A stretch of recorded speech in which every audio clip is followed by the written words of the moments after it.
In crypto, it's easy to become jaded and assume that every single project is going to turn out to be all talk and no action. But there's something about Cardano. Maybe it's the rigorous adherence to intellectual honesty. Maybe it's the ecosystem's deep understanding of the long game. But whatever it is, it seems like project after project is showing us they really are on the road to delivering what they promised. Ready? Let's go.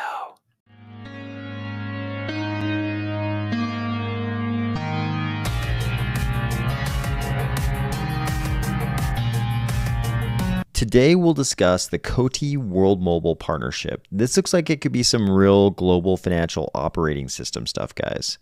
We'll also talk about 1 billion, what is now 1 billion in ADA, moving over to single pool operators.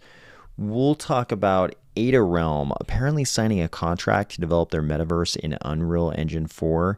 And we'll also look at Wyoming talking about trying to launch their own stablecoin. Before we jump in, I've got a little news. The Army of Spies Stakepool is now live. We wanted to make sure it was live for Saturday, but we had to do a few last things like commit pledge to the stake pool. We did that tonight. So the stake pool is now live. In fact, a few of you have already found it and a few of you have already delegated. I'm not sure if the amount of the actual pledge will already be reflected in places like ADA Pools and Pool Tool and Yoroi and other light wallet interfaces by the time you watch this video, but it's already showing up in pool.pm in case you're curious. The pool name, of course, is Army of Spies, and the ticker is AOS. On the subject of stake delegation, I know a lot of you are looking forward to picking up the reverse ISO tokens from SundaeSwap, and you've probably seen this deadline right here where it says February 19th, 4:45 p.m. EST, deadline to delegate to an eligible single stake pool operator for the reverse ISO. I want to make sure everybody knows about what I'm about to cover because I don't want anybody to lose out on any SundaeSwap tokens, and it seems like there's some confusion here. So on that page I just showed you, they list that February 19th deadline. But if you come to this article, the reverse ISO proposal promoting Cardano's decentralization on the SundaeSwap Medium, you'll find some more information. So this information includes things like this. The reverse ISO will commence after the snapshot is taken on February 19th and run for one epoch until February 24th.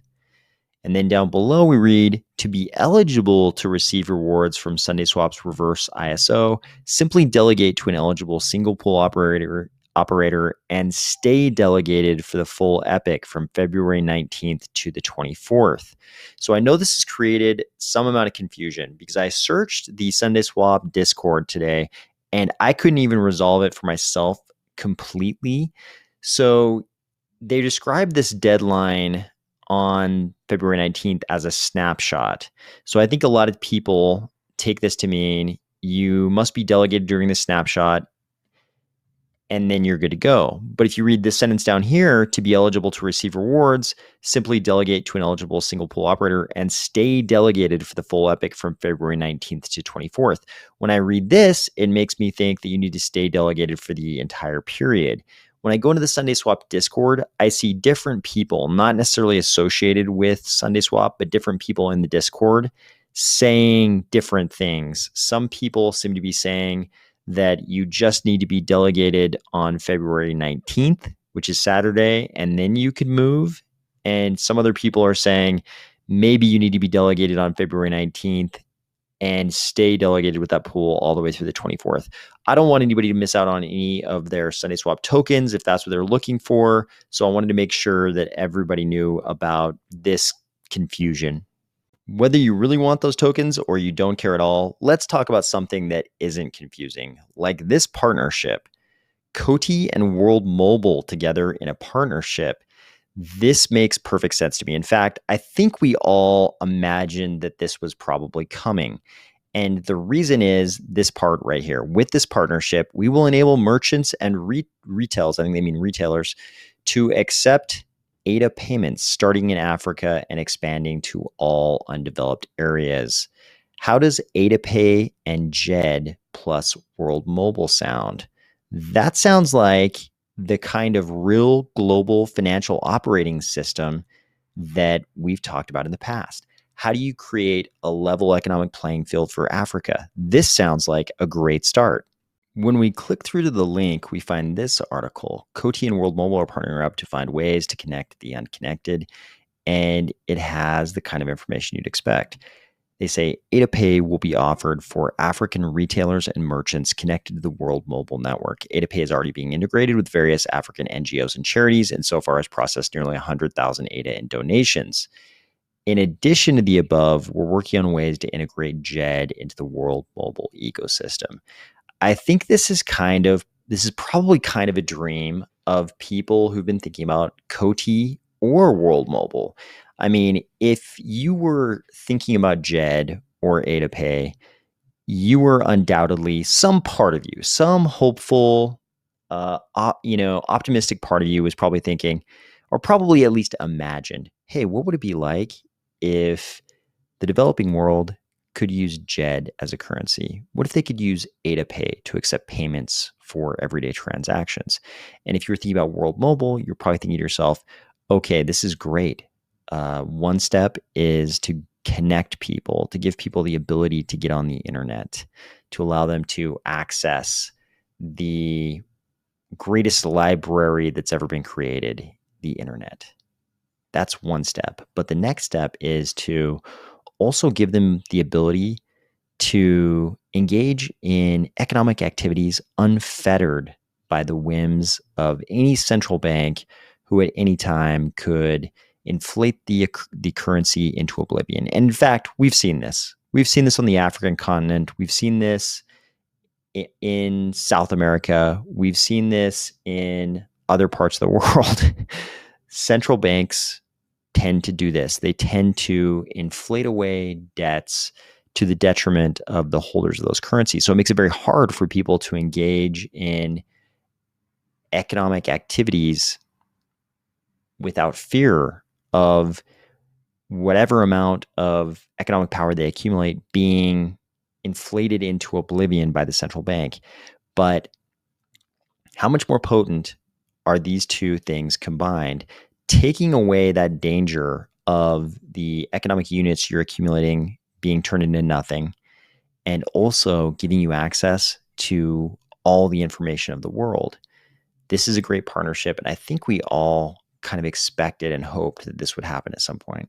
While we can hope that that partnership delivers some long-term fruits, we've also got some short-term results right here. We've sort of been following the amount of ADA that has moved from multi-pool operators to single pool operators. And now we're seeing reports that the number has reached over 1 billion. I was pretty happy when it looked like we were approaching 500 million. Now we're at 1 billion ADA moving into single pool operators. This is definitely a TVD positive, total value decentralized positive event. Whatever you think about SundaeSwap's ISO, it looks like SundaeSwap's reverse ISO is definitely working. While 1 billion isn't necessarily enough to offset exactly what happened during the ISO, this is a really good sign that you can do things like the ISO and then have follow-on events that have a TVD positive effect that start undoing some of the centralization that might have occurred in an event like the ISO. I think this is evidence of a project attempting to deliver on good intentions. Speaking of delivering good news, Ada Realm had this to say: "We signed the contract for Stage 0 for the Ada Realm game development. The game design document is planned for the 25th of February. This will contain all details and information about the gameplay and how it's going to look. Stay tuned." And if you go into the Ada Realm Discord right now, you'll find an announcement that that game development is going to be game development in Unreal Engine 4. I think this is great news. I think what we hope for in a metaverse is that it's, at this very, very early stage in Cardano, is that it's under development and it's going to look cool when it's finished. I think Unreal Engine 4 definitely looks cool. So I was very glad to hear this. If you scroll down underneath this announcement, you'll find this bizarre image of this really tall old guy and these very short, portly gentlemen all dancing to this news. I have no idea who they are. They all have long hair, probably hippies of some type, but they seem to be also very excited about this news. You should be aware, full disclosure, just like I have a right to collect some Sunday Swap tokens, I also own some Ada Realm plots. We also got this news from outside the Cardano ecosystem. Caitlin Long says a bipartisan group of top Wyoming legislators proposed a bill for state of Wyoming to issue a stablecoin 100% backed by U.S. treasuries where the state keeps the float. I see pros and cons, didn't know it was coming, but love that Wyoming continues to explore cool crypto ideas. She's citing this tweet here. Wyoming lawmakers are pushing to launch a state-backed stablecoin, spoke to lead sponsor. And you can see down here, she has some seems like she has some thoughts. We'll call them, I was going to say concerns, but we'll say thoughts. She says it's a mind bender akin to a muni bond. She means municipal bond that neither pays interest nor has a maturity date, but is redeemable. Except it isn't exactly that, because as a token, there'd be big legal and structural settlement differences. Lots of questions. Definitely a conversation starter. Maybe that's the way to put it. She thinks there will be lots of questions. I also think there will be lots of questions. You're probably aware that it would not be in keeping with the current structure for a state to be minting anything that looks like a currency. In the US, the federal government definitely minting currencies definitely falls in their wheelhouse. We'll put it that way. So it'll be very interesting to see where this goes with the Wyoming legislators. I don't know too much about this. I have no idea what type of blockchain, or even if it would be a blockchain on which this stablecoin would operate. But pretty interesting. I think 10 years ago, I didn't ever hear even a hint of states wanting to mint their own currency, at least the state legislators thinking about it seriously. I think crypto is sort of introducing all kinds of new possibilities into the minds of policymakers, and apparently even minting a currency at the state level is on the table now. Next up, we have something that's both funny and instructive. Here we have a person posting on Twitter who says, Cardano is again hanging by a thread. Approximately 95% of buy volume is likely coming from the buyback program.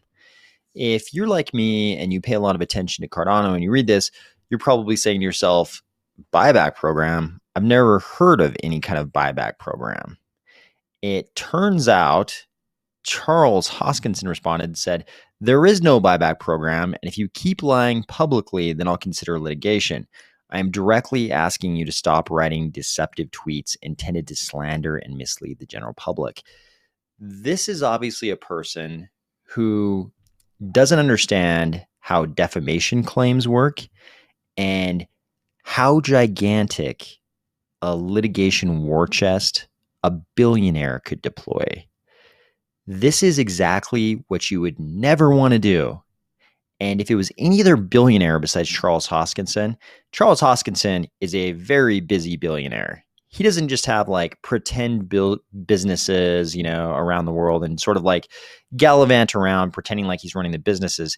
He's running a really busy business, and he doesn't have time to litigate against guys like this, or at least he doesn't want to. Maybe he just feels bad for them, and he knows what that billionaire's litigation war chest could do to a guy like this.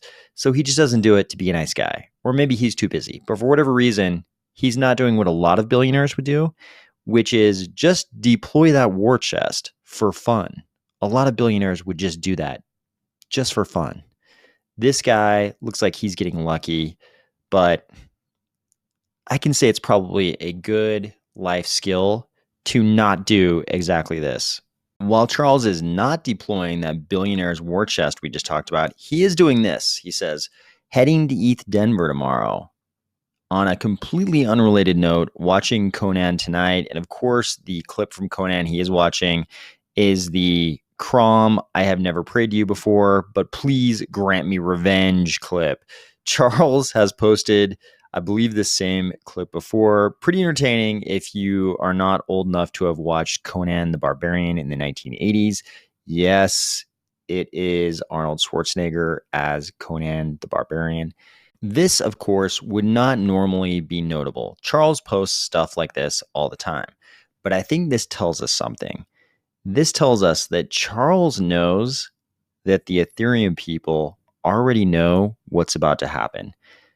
I think a lot of Ethereum people, they're paying attention to things like on-chain activity, adjusted transaction volume, which we talked about yesterday. People had questions yesterday about the definition of that term versus real volume and non-adjusted transaction volume.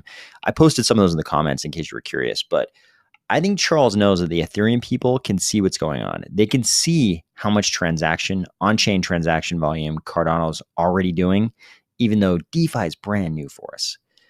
We've only had smart contracts at all since September, and DeFi is brand new. We've got a couple platforms launched and so many more just waiting to launch.